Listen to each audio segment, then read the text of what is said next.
On passe maintenant à un autre exercice sur la conduction monodimensionnelle transitoire dans les corps semi-infinis. Et nous avons ce mur qui est là. Donc, soit un flux solaire de 800 watts par mètre carré qui s'abat de 10 heures à midi, c'est-à-dire pendant une période de 2 heures, sur un mur épais en béton qui est là, avec les caractéristiques, les propriétés suivantes. La température initiale du mur, elle est de 30 degrés C. Bien. Première question, déterminer la température de surface à midi, c'est-à-dire après 2 heures d'exposition à ce flux solaire. Et deuxième question, déterminer la température à une profondeur de 5 cm, toujours à midi, c'est-à-dire après 2 heures d'exposition.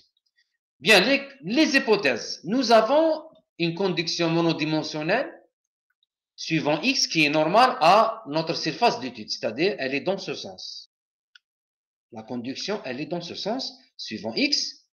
C'est un corps semi-infini, donc on a uniquement la conduction suivant X. La température initiale, elle est uniforme, les propriétés thermophysiques sont constantes et il n'y a pas de génération de chaleur dans ce corps. Dans notre stratégie, bien sûr, nous avons là une conduction monodimensionnelle transitoire en fonction du temps qui ne pénètre pas vraiment au fond de cette plaque, de ce corps. Donc, je peux considérer le cas d'un corps semi-infini avec en plus un flux constant à l'origine. C'est-à-dire la condition limite, c'est le flux constant à l'origine qui est le flux solaire de 800 watts par mètre carré. Bon, pour se rappeler de cours, merci de voir l'exercice 5 précédent, c'est-à-dire les détails de cours et les rappels. Vous pouvez voir l'exercice précédent, l'exercice 5. Donc, dans ce cas précis, corps semi-infini avec un flux constant à l'origine, la réponse thermique, elle est donnée par cette expression qui est là. Bon, bien.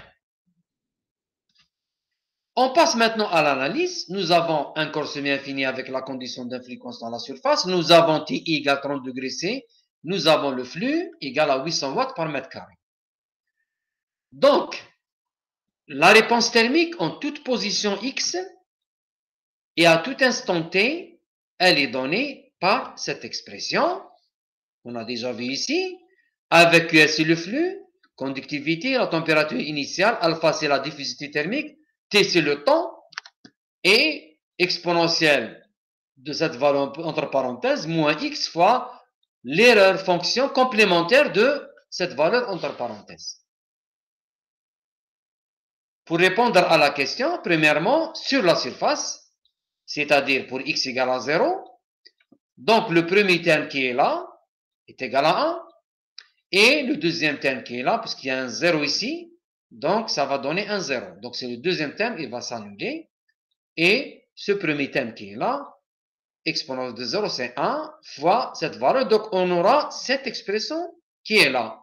Donc, la température pour X égale à 0 après 2 heures, donc 7200 secondes, ça va nous donner 71,98 degrés C. La même chose pour X égale 0,05. Là, ces termes ne s'annulent pas, bien sûr, parce que X égale 0,05. Donc, cette valeur qui est là, c'est une valeur finie. Donc, je vais chercher la valeur de les fonctions complémentaires à partir de la table. Donc, nous avons ce rapport qui est là, qui est égal pour X égale 0,05, il est égal à 1,68. Donc, dans le tableau qui donne la variation de les fonctions complémentaires, pour 1,68, nous avons les fonctions complémentaires de 1,68, elle est égale à 0,01751. Et on applique directement la relation précédente pour X égale 0,05, voilà, et pour 2 heures, donc 7200, on trouve 47,91 degrés C. C'est-à-dire à X égale 0,05 mètres à l'intérieur du corps, la température, elle est de pratiquement 48 degrés C. Et à la surface, elle est égale à pratiquement 72 degrés C après exposition aux rayons solaires pendant 2 heures.